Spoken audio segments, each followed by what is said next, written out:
Hey guys, we finally got another chance to sit down with Paul, notably one of the best musicians in the history of music.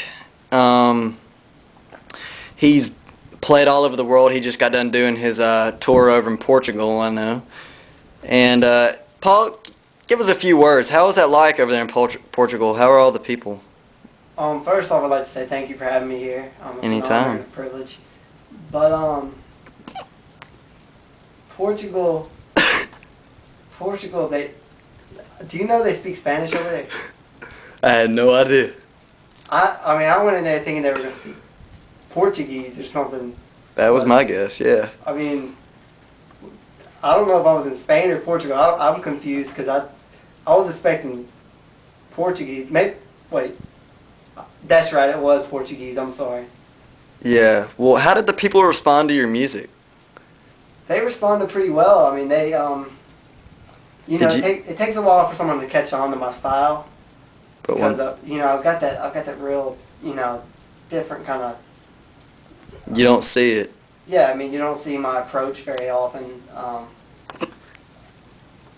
I've never seen anyone other than myself do the things I do on a keyboard. Well, Not to mention the guitar. yeah, I was reading earlier in the newspaper, in the Birmingham News, they said that you quote-unquote tinker with the keyboard. How would you how would you describe tinkering?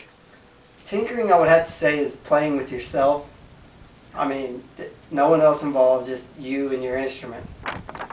I mean, that not a Just, band, just you and your instrument. No one else. oh, okay, so you tinker a lot. Well, Right. I know you got an album you've been working on for a few months now, and a lot of people who've been following it.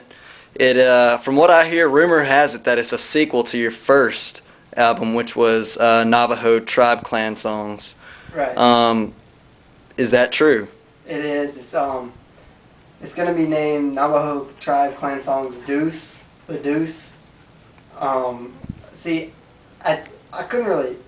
I didn't know what to name this one because the first one was just so original and Navajo Tribe Clan Songs, and I didn't know what to come up with after that, so I just called it The Deuce. Yeah. Well, makes sense. Makes sense. Um, let's talk about your speakers. A lot of people, you don't see this too often above the equator. I know. I know you use the megaphone approach. How would you describe that? What kind of brand megaphones do you typically use, and how many do you use on an average day? My brand varies because I never buy them. I always, when I need new ones, I go to the nearest police station to steal them. I don't want to, I'm not sure if I should be saying this to you because it Yeah, may get in trouble. it's fine. It's not. We're not Okay, recording. you could probably edit that out. Right. Well, what I do is for this particular keyboard, what I do is I get the duct tape and I tape down the trigger and I duct tape the megaphones to the actual keyboard. And how many do you typically do? This one, 7 usually. I go with 7 for this keyboard. Keep in mind, guys, this is the Casio C8 110. You don't see this too often on the streets. Very hot item.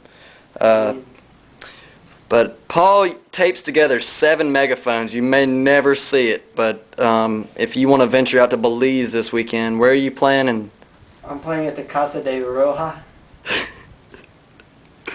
It's on, it's at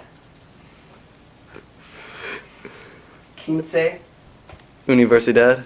Universidad in Estubable, Belize. For those of y'all that don't know, he's playing over in Belize on 15th Street South. Let's talk about your technique and style. I know you got a different style. You definitely don't see it up here too often in the States. What would you, how would you describe it? I mean, as you said, you don't see my style much above the equator. My style is really just run and gun, I guess you could say.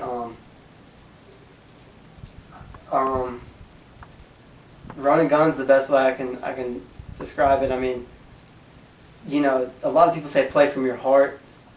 Right. Well, see, I've got a different way of thinking about that. I say play from your crotch. It's the only way to do it. If you want to get the full soul of yourself into it, you don't play from here, which is the standard. You play from. For all y'all musicians out there that are aspiring, very persistent, you're listening to words of great magnitude. You may never hear this kind of advice again. Paul, do you practice protection when you play the piano? I know that a lot of people say you try to. Yeah, I always use condoms. Well, the goggles, if yeah. you will. Okay, I'm sorry. That was over the line, I guess. But, yeah, I always play with the goggles, as you can see.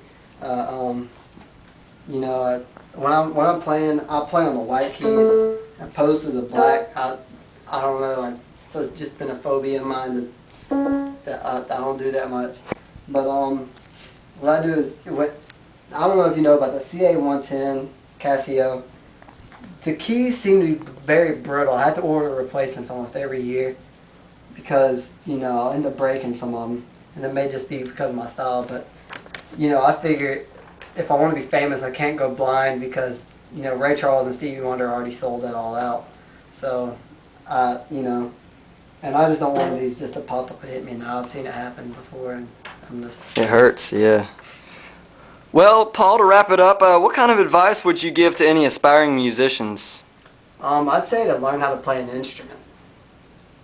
Really? I mean, to me, to be a musician, you need to learn how to either play an instrument or sing. I mean, I know plenty of musicians who do neither.